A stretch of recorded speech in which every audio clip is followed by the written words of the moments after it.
kita sampai pada bab yang ke 141. Benar ya?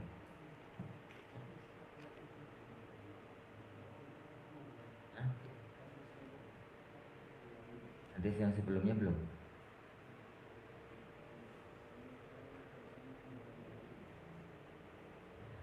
Hadis yang atau yang pada bab yang ke 140 dari Kitabul Adzan, pada hadis yang ke-3 ya. 820.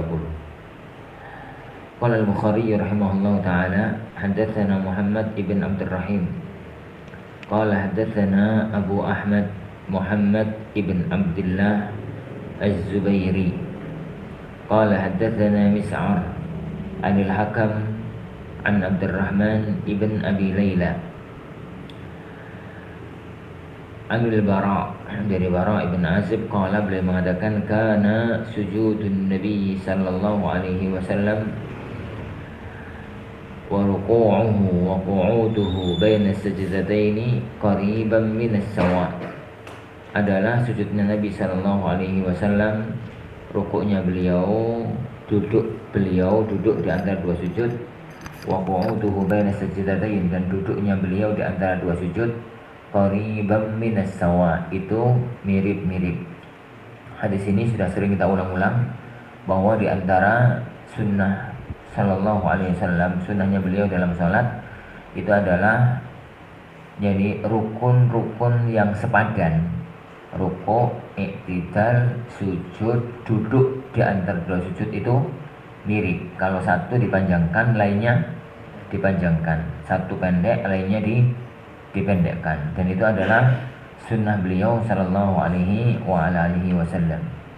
Haddatsana Sulaiman ibnu Harb qala haddatsana Hammad ibnu Zaid an Thabit, yani an Anas bin Malik radhiyallahu anhu qala inni la alu an usalliya bikum kama ra'aitun nabiyya sallallahu alaihi wasallam. Saya itu nggak akan berpaling, nggak akan menyimpang gitu ya, dari aku akan benar-benar sholat, gitu aja bahasa gampangannya. Aku akan benar-benar sholat ngimami kalian, lafadz bikum, shalla bihi, itu sholat jadi imam. Aku akan sholat ngimami kalian sebagaimana aku melihat Nabi sallallahu alaihi wasallam ngimami kami. Qala Thabit, berkata Thabit, kana Anasun yasna'u syai'an lam arakum tasna'unahu. Saya melihat Anas itu melakukan sesuatu yang saya tidak melihat kalian melakukannya.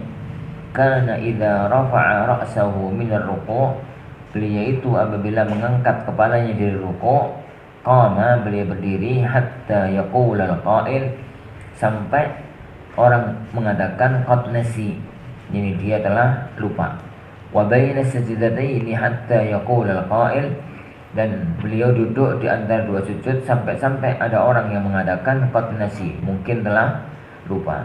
Isyarat aja bahwa i'tidal dan duduk di antara dua sujud itu juga lama. Kayak sujud itu lama, rukuk itu lama. Jadi sebagaimana sujud itu normalnya kalau zaman dahulu sujud itu dilamakan, rukuk itu juga dilamakan. Maka kalau memang sujudnya lama, rukuknya lama, maka jadi i'tidalnya dan duduk di antara dua sujudnya pun lama. Wallahu a'lam. Bab la yaftarishu dhira'ihi fis sujudi. Bab seseorang itu tidak boleh yaftaris, mengelembreh, apa itu bahasa Indonesia?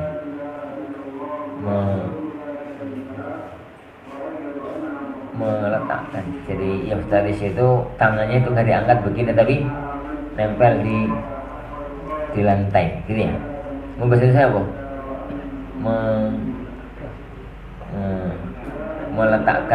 Meletakkan. Ya wis lah. Meletakkan dhira'ihi. Al-dhira' itu ini. Tangan bawah. Fis sujudi, saat sujud. Jadi al-dhira' ya akhwan fidan azanillahu yakum. Dhira' itu ada dua arti. Kalau dhira' maknanya anggota badan itu ini. Kalau dira artinya apa ya? Ukuran ini sampai sini. Ini itu bisa diterjemahkan dengan, bisa diistilahkan dengan sa'id, bisa diistilahkan dengan zira bahasa Arabnya. Kalau anggota badan, tapi kalau ukuran zira itu dari sini sampai sini. Waqala Abu Humaid, dan berkata Abu Humaid, yani Abu Humaid, sajadan Nabi sallallahu alaihi wasallam wa wada'a yadayhi ghaira muftarishin wala qabidhihima. Rasulullah sallallahu alaihi wasallam itu sujud. Beliau meletakkan kedua tangannya, yani ghaira muftarishin, tidak muftaris, tidak nempel ke tanah, wala qabidhihima, dan beliau pun tidak qabid. Qabid itu lingkup begini, ya. Tidak nempel ke tanah tapi lingkup ke badan. Hadatsana Muhammad ibn Bashar qala hadatsana Muhammad ibn Ja'far qala hadatsana Syu'bah qala sami'tu Qatadah, saya mendengar Qatadah, an Anas, dari Anas ibnu Malik, dari Nabi sallallahu alaihi wasallam qala, beliau mengatakan i'tadilu fis sujud, hendaknya kalian itu yani melakukan iktidal, melakukan perbuatan yang tengah-tengah dalam sujud, yang pas gitu gerakannya. La yabsutu ahadukum dhira'ihim bisaqal kalbi, janganlah salah satu dari kalian itu melakukan pada tangannya kayak imbisaqal kalbi, kayak kalau anjing itu sedang jadi meletakkan tangannya di lantai. Bab ini para fitan azani Allah yakum menceritakan tentang posisi tangan tatkala sujud.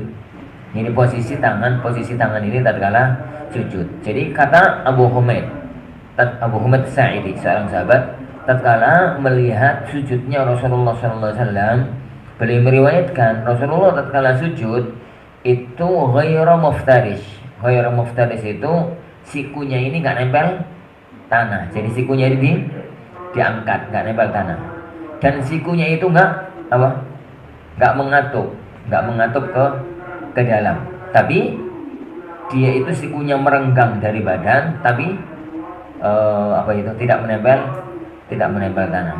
Begitu sifat sujud yang dilihat oleh Abu Humaid dari sujudnya yang Rasulullah Shallallahu Alaihi Wasallam, dan itu makna i'tadilu, berbuatlah kalian yang i'tidal, yang benar gitu tatkala sujud. Jangan dia itu sujud kayak anjing pada waktu pada waktu dia itu duduk gitu ya. Anjing itu kalau duduk kan dia itu meletakkan tangannya itu ke lantai. Jadi yang sunnah dalam sujud itu tangannya terangkat dan tidak menempel pada badan. Wallah. Bab man istawa qa'idan fi witrin min salatihi thumma nahadha. Bab orang yang istawa qa'idan, duduk sempurna, fi witrin min salatihi, dalam sholatnya yang rokaat ganjil, 1 atau 3. Thumma nahadha, kemudian baru berdiri ke rokaat berikutnya. Hadatsana Muhammad ibn Sabbah qala akhbarana Hushaym qala akhbarana Khalid al-Hadza an Abi Qilabah qala akhbarana Malik ibn al-Huwairith al-Laythi. Malik ibn al-Huwairith itu seorang sahabat yang datang ke kota Madinah bersama teman-temannya, menetap di kota Madinah selama 20 hari belajar Islam kepada Rasulullah sallallahu alaihi wasallam. Akhbarana Malik ibn al-Huwairith al-Laythi annahu ra'a an-nabiyya, bahwasanya beliau datang atau beliau melihat Nabi sallallahu alaihi wasallam itu yusalli fa idza kana fi witrin, apabila beliau dalam rakaat yang ganjil, 1 atau 3, min salatihi, dalam salatnya, lam yanhal, beliau itu tidak bangkit, hatta yastawiya, qa'ida, sampai beliau itu duduk sempurna terlebih dahulu. Baik. Malik ibn al-Huwairis ana ceritakan tadi, dia itu bukan orang Madinah. Beliau itu bukan orang Madinah. Beliau itu orang dari kabilah lain yang datang ke kota Madinah bersama teman-temannya. Dia datang memang untuk belajar. Makanya oleh Rasulullah SAW diletakkan di Masjid Nabawi. Kayak rata-rata para ashab as-suffah, orang-orang yang tinggal di masjid. Beliau di situ selama 20 hari mempelajari Islam, memperhatikan gerak-geriknya, sunnah-sunnahnya Rasulullah SAW. Lah, yang paling amat sangat diperhatikan oleh Malik ibn Huwairis itu adalah tata cara salatnya beliau Sallallahu Alaihi Wasallam. Salah satu yang beliau cermati, kata Malik ibn Huwairis, selama aku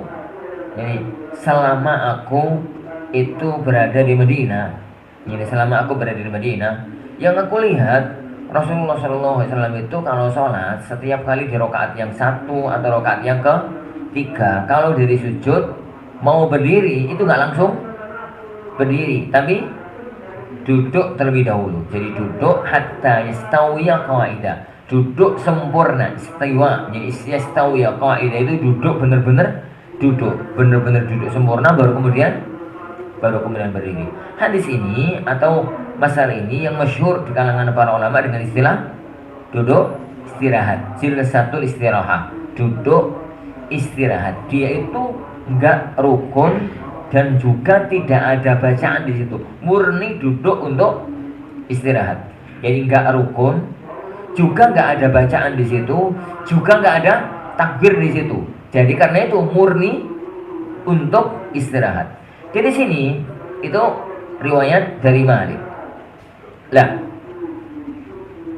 duduk istirahat ini kenapa hadisnya sejelas ini? Tapi kenapa kok jumhur para ulama mengatakan duduk istirahat itu enggak sunnah? Karena yang meriwayatkan adanya duduk istirahat itu adalah Malik ibn al-Huwairis. Sedangkan para sahabat-sahabat yang lainnya yang mereka berduduk asli Madinah, yang mengetahui gerak-gerik sholatnya Rasulullah SAW lebih daripada Malik ibn al-Huwairis, tidak ada yang meriwayatkan adanya duduk istirahat. Ini yang kemudian jadi masalah di kalangan ahlul ilmi. Ini yang kemudian jadi masalah di kalangan ahlul ilmi. Jadi ada 3 kemungkinan dalam mengenai masalah ini. Masalah yang pertama, yang dilakukan oleh Rasulullah SAW yang diketahui oleh Malik ibn al-Huwairis ini fa'alahu hajatan. Jadi beliau melakukan itu karena butuh duduk, bukan karena sholat itu ada duduk istirahat. Jadi beliau kalau dari sujud langsung berdiri itu ora kuat. Jadi butuh duduk terlebih dahulu. Cara pandang ini dikuatkan. Jadi cara pandang ini dikuatkan. Malik itu datangnya kepada Rasulullah SAW itu di akhir masa kenabian. Umurnya Rasulullah sepuh gitu ya. Umurnya Rasulullah SAW itu sudah tua. Sehingga dipahami darinya kalau begitu bahwa duduknya beliau SAW itu bukan karena ibadah sholat itu ada duduk, tapi karena perlu untuk duduk. Jadi sehingga beliau duduk terlebih dahulu. Itu cara pandang yang pertama. Cara pandang yang kedua, jadi mereka mengatakan ya hukum asal perbuatan Rasulullah Shallallahu Alaihi Wasallam, hukum asal perbuatan Rasulullah Shallallahu Alaihi Wasallam dalam ibadah itu adalah untuk diikuti. Laqad kana lakum fi Rasulillahi uswatun hasanah. Hukum asal perbuatan Rasulullah dalam ibadah itu untuk dijadikan sebagai sunnah. Gak mesti semua sahabat meriwayatkan. Pokoknya kalau ada 1-2 yang meriwayatkan cukup menunjukkan bahwasanya Rasulullah pernah berbuat, dan perbuatan Rasulullah Sallallahu Alaihi Wasallam cukup untuk mendasari bahwasanya itu adalah sunnah. Dengan cara pandang ini, maka akhirnya mereka mengatakan bahwa jadi duduk istirahat itu sunnah. Duduk istirahat itu sunnah. Keberadaan sahabat lain tidak meriwayatkan itu tidak membatalkan yang ada dalam hadis ini. Karena para ulama usul mengatakan jadi alladzi jadi al-alim hujjatun alaman la ya'lam. Sing ngerti itu adalah dalil atas yang enggak ngerti. Yang meriwayatkan itu adalah jadi menjadi dalil atas yang tidak meriwayatkan. Sebagian ahli ilmu mengatakan jadi zahir dari riwayat-riwayat ini berarti kadang-kadang Rasulullah duduk, kadang-kadang Rasulullah itu langsung. Kadang-kadang Rasulullah duduk, kadang-kadang langsung. Yang menjadi bukti akan hal ini, seandainya Rasulullah itu tiap saat duduk, mestinya sahabat-sahabat yang lain tatkala meriwayatkan tata cara salatnya Rasulullah pun begitu, seragam. Kalau memang caranya itu satu, berarti kadang-kadang begini, kadang-kadang begitu, dan itu diperkuat bahwasanya memang gaya kalau kita cermati salatnya Rasulullah SAW itu memang gaya beda-beda. Kadang-kadang ini, kadang-kadang ini, bacanya kadang-kadang ini, kadang-kadang ini, gerakannya kadang-kadang ini, kadang-kadang begitu, dan yang lainnya. Ini memahami ini hadis yang semacam memahami hadis yang semacam ini. Kenapa? Yang masalah ya la lam yanhat hatta yastawi qaidah. Baik. Sekarang ya kawan, kalau kita lakukan sholat itu tanpa duduk istirahat, bagaimana prakteknya? Ya dari sujud, jadi sujud ya, kemudian Allahu Akbar itu dari sujud langsung ngadeg, nggak ada duduk istirahatnya. Adapun kalau ada duduk istirahatnya, maka duduk istirahat itu nggak ada takbirnya, nggak ada bacaannya, nggak ada takbirnya, nggak ada bacaannya. Karena nggak ada takbir, nggak ada bacaannya, maka takbir itu dari sujud, bukan saat duduk istirahat. Jadi yang takbirnya itu adalah tatkala sujud, Allahu Akbar, gitu ya. Itu duduk sebentar langsung naik. Jadi langsung duduk sebentar langsung naik. Sebagian ilmu mengatakan kalau mau dipanjangkan, ya berarti sambil takbir itu sambil duduk sambil naik. Jadi karena duduk istirahat itu bukan gerakan tersendiri. Karena kalau dia gerakan tersendiri berarti Allahu Akbar, Allahu Akbar. Ya? Dan itu nggak ada mazhab yang mengatakan itu, setahu saya. Ini. Dan kalau dicoba sholat kayak ngono itu jadi aneh. Allahu Akbar, Allahu Akbar, kepipian. Dan tidak ada bacaannya. Karena murni apa ya, Wan? Untuk istirahat. Jadi prakteknya semacam itu. Bagi yang tidak ada duduk istirahat, maka prakteknya adalah semacam tadi langsung. Bagi yang ada duduk istirahat, maka yang takbir itu bangun dari sujud, bukan bangun dari sujud itu menang, terus dari duduk baru takbir. Karena yang ada takbir itu adalah rafa'a, fa idza rafa'a minas sujudi kabbar. Jadi apabila bangkit dari sujud maka beliau apa? Bertakbir. Wallahu a'lam. Nah,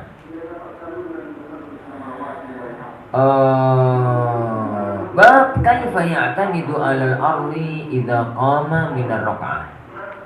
Bab bagaimana bersandar pada bumi, pada tanah, pada lantai. Idza qama min ar-rak'ati, apabila bangkit dari rakaat menuju ke rakaat berikutnya. Haddatsana Mu'alla ibnu Asad qala haddatsana Wuhaib an Ayyub an Abi Kilabah qala ja'ana Malik ibn al-Huwairis, datang kepada kami Malik ibn al-Huwairis, fasalla bina fi masjidina, maka beliau salat di masjid kami hada. Faqala, beliau mengatakan inni la usalli bikum wa ma uridu salata, saya mau salat dengan kalian tapi aku sebenarnya enggak pengen salat. Walakin uridu an uriyakum kaifa ra'aitun nabiyya sallallahu alaihi wasallam yusalli, saya ingin untuk memperlihatkan kepada kalian bagaimana saya pernah melihat Rasulullah itu salat. Qala Ayyub, berkata Ayyub, jadi fakultu li Abi Kilabah, saya pun berkata kepada Abu Kilabah, wa kaifa kanat salatuhum, terus bagaimana salat kalian ini? Salatnya Malik ibn Huwairis itu bagaimana? Qala mithla salati syekhina hada, kayak salat syekh kita ini, orang tua kita ini, yakni Amr ibn Salamah. Jadi qala Ayyub, berkata Ayyub, Wa kana dzalika syekh yutimmu takbira. Dan syekh itu yaitu Amr itu menyempurnakan takbir. Ini menyempurnakan takbir. Wa idza rafa'a ra'sahu 'anis sajdati tsaniyati, dan apabila beliau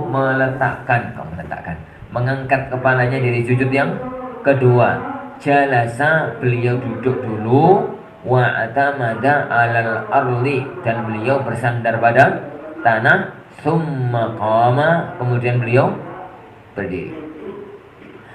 Tabarakallahi azanillahu wa iyyakum. Hadis ini pertama menunjukkan kepada kita tentang rentetan masih ceritanya Malik ibn al-Huwairis. Kejadian ini ada di Syam, karena Abu Qilabah itu salah satu ulama negeri Syam. Nah, kejadian ini ada di negeri Syam. Pada waktu Malik bin Huwairis sampaikan, Abu Qilabah itu seorang tabi'in kibar.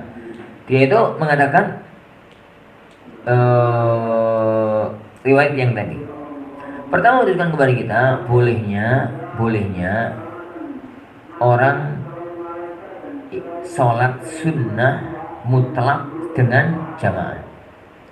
Jadi hadis ini menunjukkan adanya sholat mutlak, sholat tanpa jeneng, pokoknya sholat.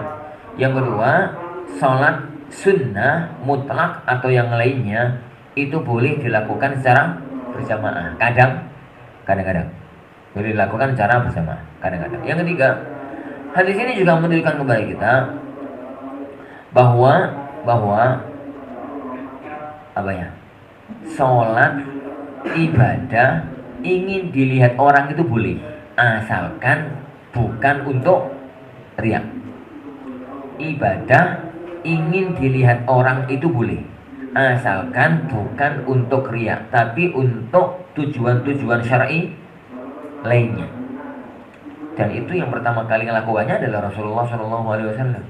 Tatkala Rasulullah SAW telah di atas mimbar, maka beliau mengatakan, innama fa'altu lita'allamu salati wa ta'tammu bi. Aku lakukan sholat ini tadi agar kalian itu melihat sholatku dan mempelajari sholatku. Sengaja Rasulullah sholat di atas mimbar untuk dilihat oleh para sahabatnya. Sebagaimana perbuatan sahabat ini, beliau sholat dilihat oleh siapa? Sahabatnya. Hadis ini yang juga menunjukkan kepada kita, orang sholat tidak memandang tempat sujud itu boleh jika ada tujuan syar'i. Ini, dan yang disebutkan di sini adalah untuk melihat bentuk sholatnya imam, untuk belajar sholat. Otomatis tatkala siapa? Malik ibn al-Huwairis. Tatkala Malik ibn al-Huwairis beli itu ngomong, aku mau sholat yang imam kalian. Aku nggak mau sholat sebenarnya, tapi kalian itu ngerti bagaimana sholatnya Rasulullah. Otomatis makmumnya ya lihat, mosok dulu, jadi melihat kepada itu. Dan banyak hadis yang mengisyaratkan bahwasanya para sahabat itu kalau sholat banyak yang melihat Rasulullah SAW. Hadis Abu Hurairah dalam doa iftitah, Rasulullah itu jadi kalau selesai takbiratul ihram itu diem, tapi saya melihat jadi jenggotnya itu ubah-ubah. Jadi jenggotnya itu gerak-gerak. Setelah sholat saya tanya, ya Rasulullah, jenengan tadi sholat takbiratul ihram sebelum Al-Fatihah kok mulutnya gerak-gerak itu napo gitu. Maka beliau mengatakan, saya tadi membaca Allahumma ba'id baini wa baina khatayai sampai akhir dari hadis tersebut. Berarti Abu Hurairah nonton. Beliau itu enggak melihat tempat sujud, tapi melihat kepada apa ya? Yani melihat lirik bisa. Yani kepada Rasulullah Shallallahu Alaihi Wasallam. Dan semacam itu boleh.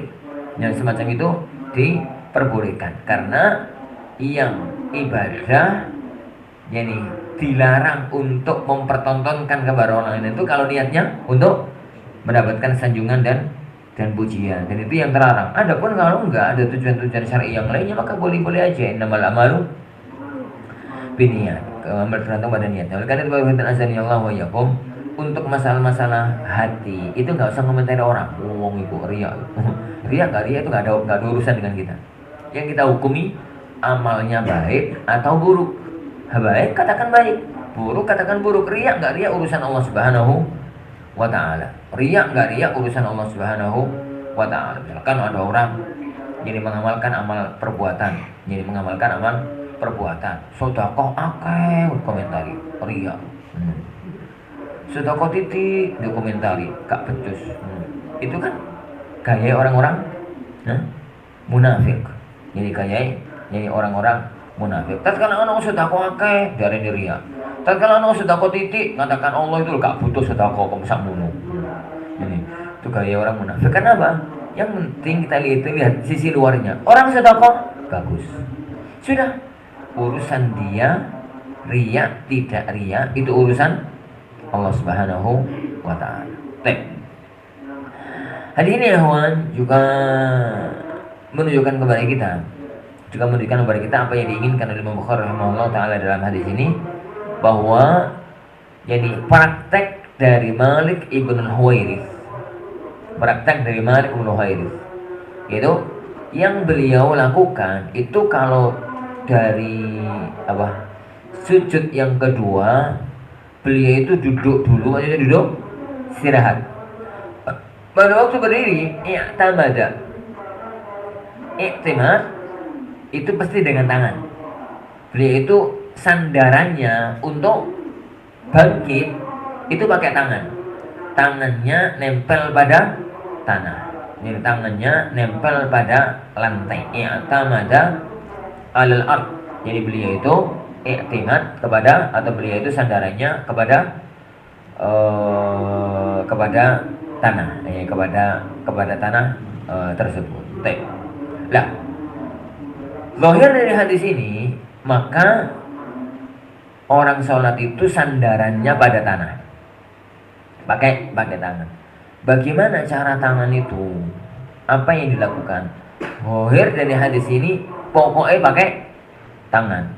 Mau jeber, mau mukul, genggam, mau apa lagi? Ya wes ya. Ini mau pakai jari, dan kalau silat pakai jari. Atau mau pakai apa gitu ya, monggo, nggak ada masalah kalau dilihat dari riwayat wa tamada. Tapi titik masalahnya adalah hadis lain yang masyhur dengan nama haditsul ijn.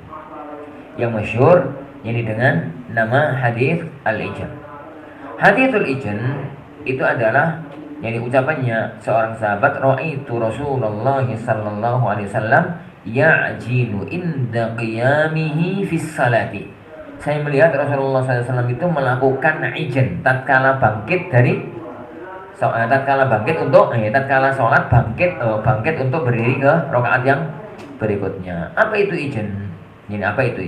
Haditsul ijn itu dipermasalahkan oleh para ulama dari dua sisi.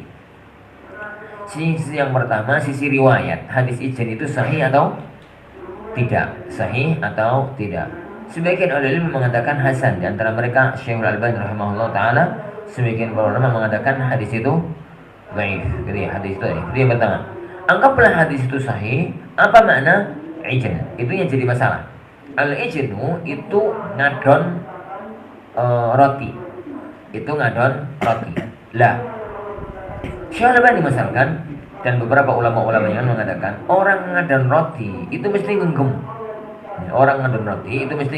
Kenapa? Nyakal kayu ngadon itu loh, ngadon. Zaman itu kan orang-orang mixer kan. Orang-orang nyanyi mixer itu. Jadi zaman dulu kalau itu kan pakai kayu, diudek-udek kayak gini. Nek pakai kayu segini-gini kan harusnya. Diudek kayak gini. Dari pemahaman itu, maka akhirnya muncul pemahaman sunnahnya orang itu kalau berdiri dari duduk atau dari sujud maka begini. Patokannya adalah kalau pakai tangannya, patokannya adalah hadis ini. Kalau genggamnya, patokannya adalah hadis ijn. Kalau difahami bahwa ijn dalam arti gawe roti itu harus ngepel. Tapi letak masalahnya, benarkah? Ini, apa benar? Ini orang gawe roti itu mesti Mesti genggam. Ini ya, mesti genggam. Ini perlu dicermati bagaimana cara bikin roti di zaman itu. Jangan difahami dengan cara bikin roti zaman saiki. Ini zaman saiki gak pakai apa-apa.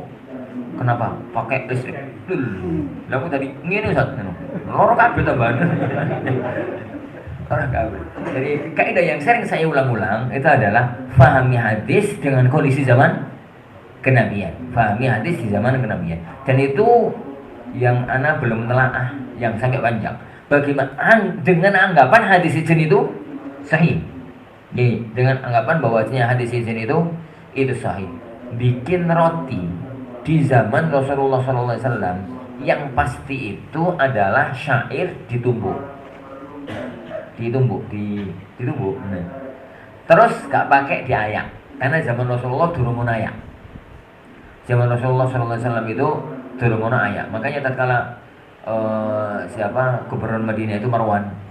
Jadi gubernur Madinah itu ditegur oleh salah satu sahabat.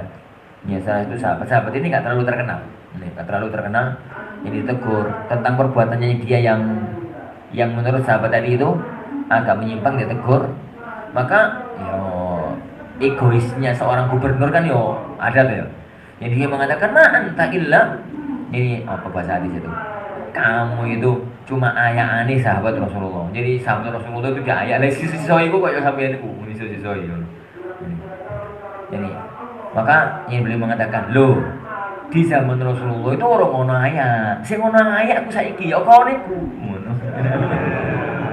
Sing ngono ayah aku zaman saiki zaman Rasulullah itu orang ngono ayah. Belum ada apa sini? Ayah ya bahasa saya apa? Ayaan. Jadi apa anane itu jadi ditumbuk itu soal meringil-meringil itu dicampur dengan roti, dicampur dengan garam. Lah, itu yang kemudian diadon. Lah, ngadon itu apakah harus pakai kayu diginikan ataukah bisa pakai tangan diginikan? Ini roti kita itu kan bisa pakai tangan gini-ginikan. Kalau kita pahami hadis ijen itu dengan zaman sekarang, berarti nggak harus begini. Bisa begini. Wong nggih roti itu iso ngene-ngene kok. Kene-kene kan. Ya. Wallahu a'lam. Itu yang perlu ditelaah lebih lanjut. Yang ditelaah lebih lanjut mengenai masalah itu. Dengan pemahaman hadis ijen itu sahih. Ala kulli hadis ijen itu masih dipermasalahkan. Makanya kalau memahami dengan lafaz wa'tamada 'alal ard, maka bisa begini. Bisa yang lain. Pokoknya pakai apa? Tangan. Ya, pokoknya pakai tangan. Wallahu a'lam. Nah.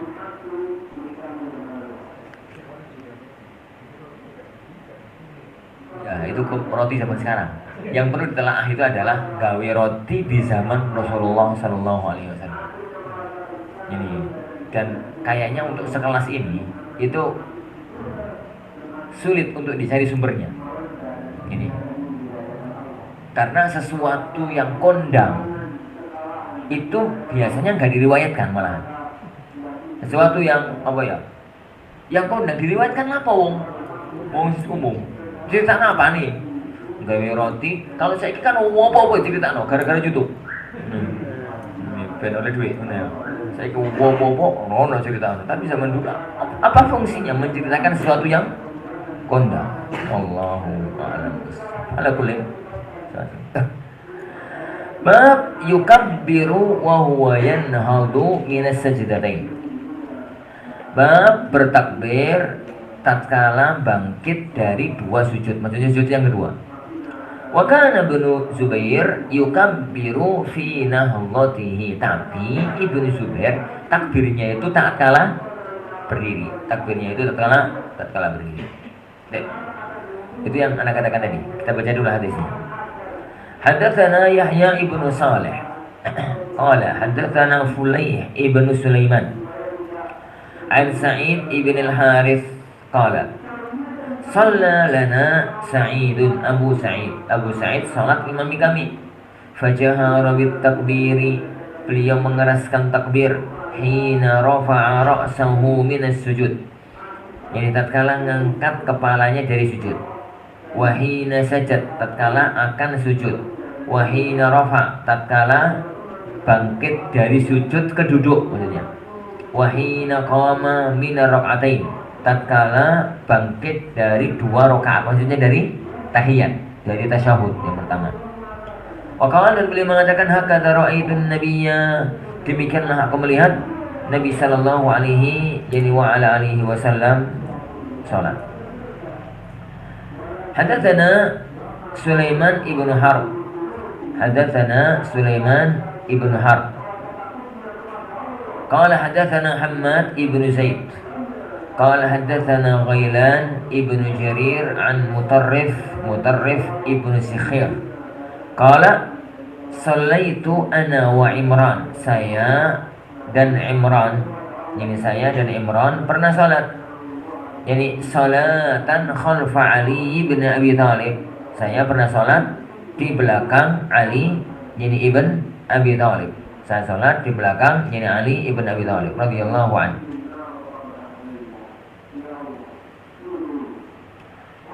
Karena idza sajada kabbar, apabila beliau itu mau sujud bertakbir. Wa idza rafa'a, apabila bangkit dari sujud maksudnya duduk, beliau bertakbir. Wa idza nahalla min rak'atain, apabila beliau itu bangkit dari 2 rakaat maka beliau bertakbir.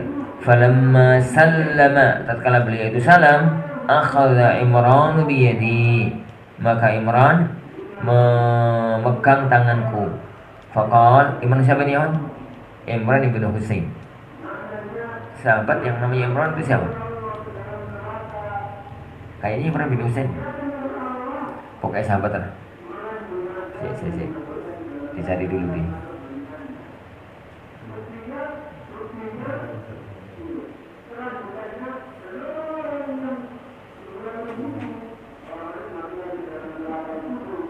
Allahu a'lam.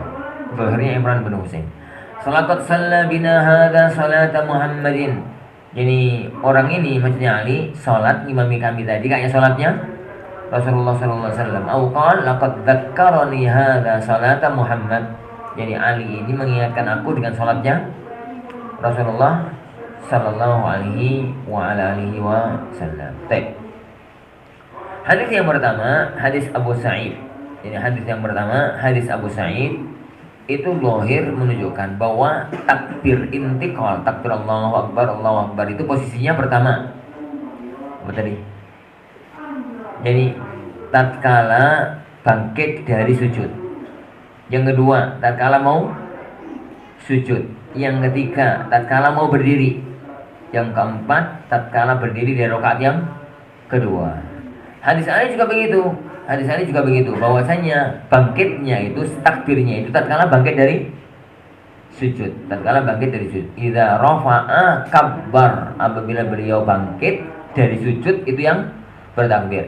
Ini yang dipegang oleh para ulama kita. Yang Anda katakan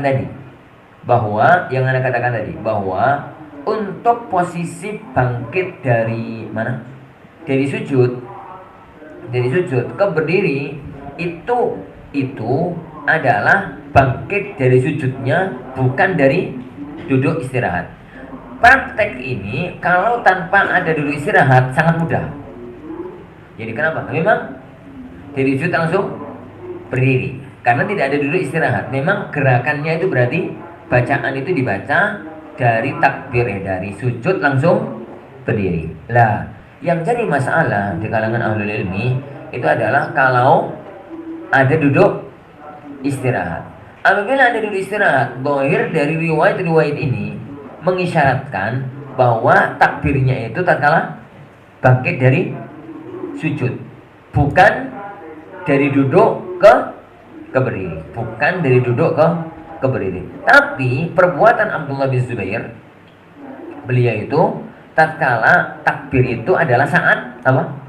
Berdirinya. Jadi yukabbiru fi nahdatihi.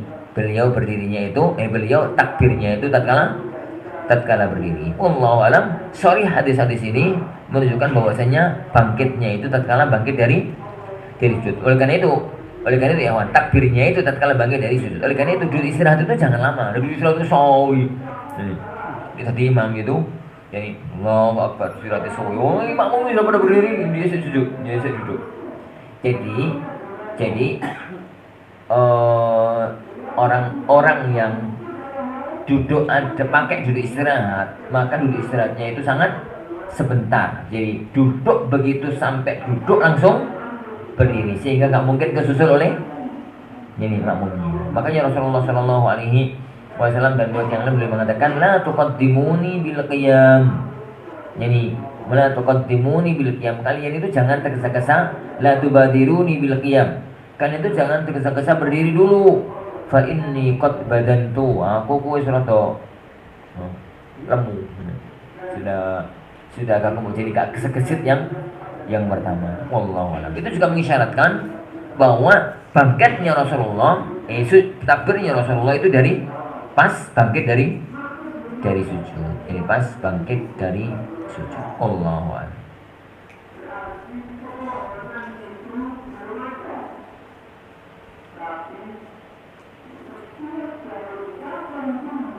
Bab sunnatil julusi fit tasyahud. Bab sunnahnya duduk dalam tasyahud. Wa kanat Ummu Darda, dan adalah Ummu Darda surah, tajlisu fi salatiha jilsatar rajuli, duduk kayak duduknya laki-laki. Wa kanat faqihah, dan beliau itu seorang wanita yang faqih. Hadatsana Abdullah ibn Maslamah an Malik an Abdurrahman ibn Qasim an Abdullah ibn Abdullah annahu akhbarahu annahu kana yara Abdullah ibn Umar, bahwasanya beliau melihat Abdullah ibn Umar radhiyallahu anhuma yatarabba'u fis salati idza jalas. Beliau itu duduk tarabbu'. Pernah saya lihat beliau itu duduk tarabbu'.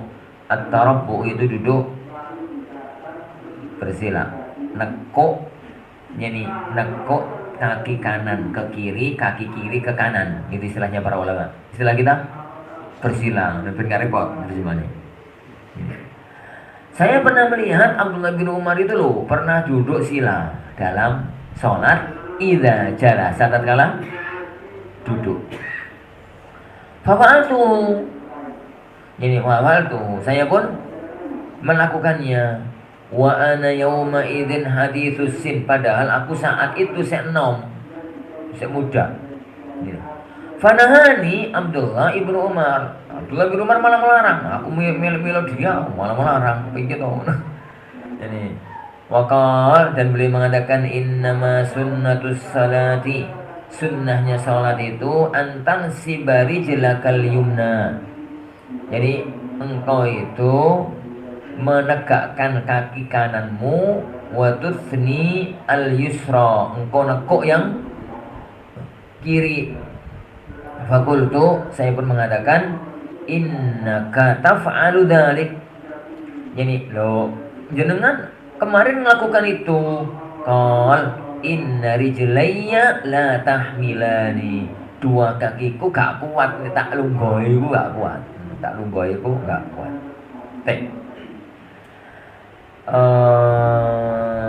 Hadis ini ya hadirin azani Allah yakum. Pertama, pahami dengan tepat. Jadi posisi duduk Abdullah bin Umar ini itu dilihat oleh siapa tadi? Abdullah tadi itu saat sholat duduknya itu sambil sila. Ditiru oleh dia. Pada waktu itu malah dilarang. Yani beliau mengatakan lungguh di sholat itu gak ngono. Duduk sholat itu iftirash itu ya iftirash, duduk iftirash kayak tasyahud yang kedua itu loh, kayak duduk di antara dua sujud itu iftirash. Maka tatkala di komentar dengan kemarin melakukan itu, aku kurang kuat. Kalau semacam itu gak kuat. Dia menunjukkan ya kawan. Pertama, posisi duduk dalam sholat. Hukum asalnya itu iftirash. Mau duduk antara dua sujud, mau duduk tasyahud awal, mau duduk sholat tatkala duduk karena sakit, mau duduk jadi tasyahud akhir, mau duduk apalagi, pokoknya kalau sholat pas duduk itu Iftiras. Itu yang pertama. Itu yang pertama. Yang kedua, bisa keluar dari ini kalau ada dalil lain yang menunjukkan. Yang menunjukkan adanya dalil lain itu satu, duduk tawarruk. Duduk tawarruk itu duduk pada rokaat yang pada tasyahud yang kedua pada sholat yang ada tasyahud yang pertama. Itu yang rajih dalam masalah itu. Kenapa kok rajih enggak ijma toh? Dalam masalah duduk tidak ada ijma. Dalam masalah tata cara duduk dalam sholat tidak ada ijma.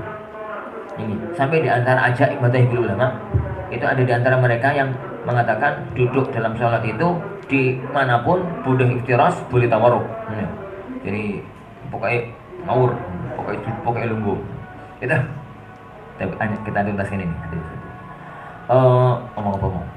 Ini itu yang zahir atau yang rajih dalam masalah ini. Dan yang berikutnya duduk ika. Jadi yang ada dalil keluar dari duduk iftiras itu pertama duduk tawarruk. Nek iftiras itu kayak tasyahud yang pertama itu, nek tawarruk itu berarti kayak tasyahud akhir sing masuk ke bawah kaki yang kanan ya. Itu tawarruk. Yang kedua ika. Yang kedua hadis ika.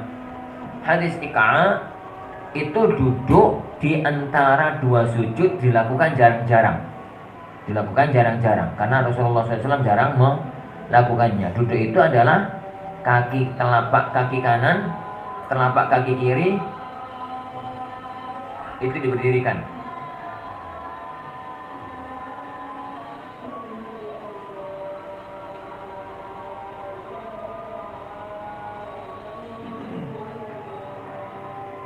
Itu diberdirikan. Kaki dua-duanya diberdirikan atau duduk di atasnya. Itu yang kedua. Yang ketiga ya duduk tarabbu. Yang ketiga duduk tarabbu, duduk sila. Duduk sila itu kapan? Duduk sila itu duduk darurat militer. Dalam artian kalau semua jenis duduk sudah nggak bisa, baru boleh tarabbu. Ini meskipun orang sedang sakit. Karena posisi Abdullah bin Umar pun ini sedang sakit. Jadi kalau orang itu sakit ya, terus salatnya sambil duduk, masih bisa iftiras. Nek gak bisa iftiras, ambil yang lain, tawarruk atau ika. Nek semuanya gak iso, baru tarabu. Nek tarabu wis gak iso, yuk karepe sampean. Selonjor. Nah, itu yang perlu diluruskan. Karena sebagian ikhwan mempraktekkan hadis itu tuh aneh. Pokoknya nek sholat sambil duduk berarti tarobo. Iku fikih sopo. Jadi ini wong sehat. Wong itu duduk iftiras iso. Mana? Tapi misalnya apa nih? Sikile ku udune. Jadi ki ngadeg ini enggak bisa. Tapi nek duduk iftiras bisa. Duduk tawarruk bisa. Maka tatkala dia sholat sambil duduk itu bukan dengan sila, tapi dengan iftiras atau dengan tawarruk atau dengan ika. Hukum asalnya duduk dalam sholat itu cuma 3, yakni iftiras, tawarruk, ika. Tapi yang paling pokok adalah iftiras. Kalau 3-3-nya sudah nggak bisa, itu baru tarabbu. Jadi itu baru tarabbu. Dan ini pun bisa dilakukan kalau orang itu sholat fardu berdiri ngono. Ning ngadeg itu iso. Tapi nek saking ngelemune awake, nek karo lungguh terus sikile di apa? Diduduki iku gak kuat. Maka ya wis, langsung terus engko wae sujud, wae tahiyat silone. Wae berdiri, jadi berdiri. Lah ini juga berlaku bagi orang yang dari awal memang sholatnya sambil duduk. Jadi kalau orang ya kawan dari awal sholat sambil duduk itu enggak langsung ambil posisi silo ini, tapi ambil posisi iftiras. Iftiras nggak mampu, tawarruk nggak mampu, ika nggak mampu, baru taruh. Oh enggak, taruh nggak mampu, sembarang mau selonjor, mau apa? Selonjor nggak mampu, berbaring nggak mampu. Apanya? Tidak. Jadi intinya anak katakannya, iftirash itu kan nggak kanan kiri didudui ya. Iftirash itu kan mana? Iftirash itu yang mana? Didudui kan yang kiri, yang kakinya, yang kanannya itu tegak. Nah itu kak. Kalau nggak bisa begitu, maka berarti tawarruk. Tawarruk nggak bisa juga, ika nggak bisa juga. Mirip-mirip dengan itu yang anda mengatakan tadi. Jadi dua-duanya ditekuk kanan kiri, terus didudui. Raiso baru tarobu. Karena tarobu itu benar-benar bukan gerakan sholat. Sholat kurang ini. Ini tuh dilakukan darurat. Oleh karena itu tatkala ada orang niru perbuatan Abdullah bin Umar, ini niru tapi gak jelas niru apa. Ini nelomong niru ngono ini.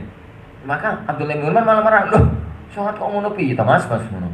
Ini orang tadi mengatakan, "Sampeyan dhewe sholat kok ngono, aku ora kuat." Aku itu enggak kuat kalau sholat semacam itu. Wallahu a'lam. Tapi ya, insyaallah subhanahu wa ta'ala kita belajar. Jadi satu pelajaran penting ya, Wan. Kenapa kesalahan itu sering muncul? Karena munculnya itu dari kitabnya Syekhul Albani. Syekh Albani rahimahullah ta'ala pada waktu beliau membahas tentang sholat apa? Sholat sambil duduk, sholat di atas perahu ya sambil duduk. Karena yani yusalli mutarabbi'an gitu bahasanya beliau. Beliau sholat sambil tarabbu' lah. Itu yang sering jadi masalah. Ya bener sholat itu sambil tarabbu'. Kapan? Nah, itu masalahnya. Kapan itu yang jadi masalah? Ini dianggap bahwasanya itu adalah memang nih sholat sambil duduk itu mesti tarabbu'. Jadi riwayatnya itu ini bahwa sholat tarabbu' itu kalau memang nggak bisa iftirash dan yang ini. Wallahu a'lam. Insyaallah ini kita belajar, kita lanjutkan waktu yang akan datang. Kita tabaraka wa ta'ala. Assalamualaikum warahmatullahi wabarakatuh.